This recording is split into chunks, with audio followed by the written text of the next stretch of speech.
Hi, welcome to Vasavi Farms. మేము రీసెంట్గా land purchase చేస్తాం మొన్నే.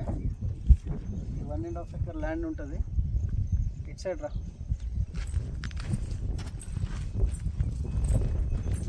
ఇది 5 ఫీట్స్ ప్రికాస్ట్ వేయించినాము. ఇట్ సైడ్ 6 ఫీట్స్ కంప్లీట్ మొత్తము. వర్క్ అంతా అయిపోయింది.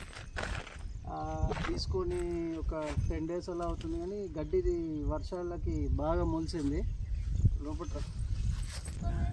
సో ఇక్కడ మేము కూరగాయలు, మ్యాంగో ట్రీస్, అన్ని రకాల ఫ్రూట్స్, వెజిటేబుల్స్ పండిద్దామన్న ఉద్దేశంతో, కంప్లీట్లీ ఆర్గానిక్ ఫార్మింగ్ చేద్దామన్న ఉద్దేశంతో ఇంట్రెస్ట్తో ఈ ల్యాండ్ పర్చేస్ చేస్తాము. కంప్లీట్ ఆర్గానిక్ అనుకుంటున్నాము. చూద్దాం ఎలా అవుతుందో. అట్లానే ఇప్పుడు ఇక్కడ కొంచెం వర్క్ మిగిలిపోయింది. ఇక్కడ సిమెంట్తో మొత్తం ప్యాక్ చేయించాలి. ప్లస్ మధ్యలో కూడా సిమెంట్తో కొంచెం టచ్అప్స్ ఉన్నాయి చేయించేటివి. ఇది అయిపోయిన తర్వాత ఫార్మర్స్ అక్కడ రూమ్స్,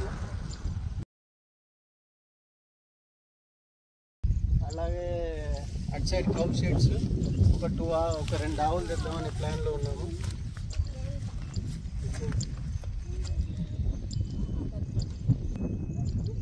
అలాగే ఇక్కడ 17 feet గేట్ అనుకుంటున్నాము. ఇది ఆర్డర్ ఇచ్చినాము. ఇంకో 2-3 daysలో వచ్చేస్తుంది గేటు. సో ఇక్కడ మనకి గేట్ వస్తుంది. ప్లస్ అలాగే ఇలా ఇక్కడ ముర్రమేపియాలి. అది కూడా ఒక పని పెండింగ్లో ఉంది. అది అయిపోయిందంటే మన వర్క్ స్టార్ట్ అవుతుంది. ఇక ఈ గడ్డికంతా ఈ 2 days ఇదంతా చూపిస్తే క్లోజ్ అయిన తర్వాత మన వర్క్ స్టార్ట్ అవుతుంది. నెక్స్ట్ వీడియోలో మీకు అప్డేట్స్ ఇస్తాను. Please support friends.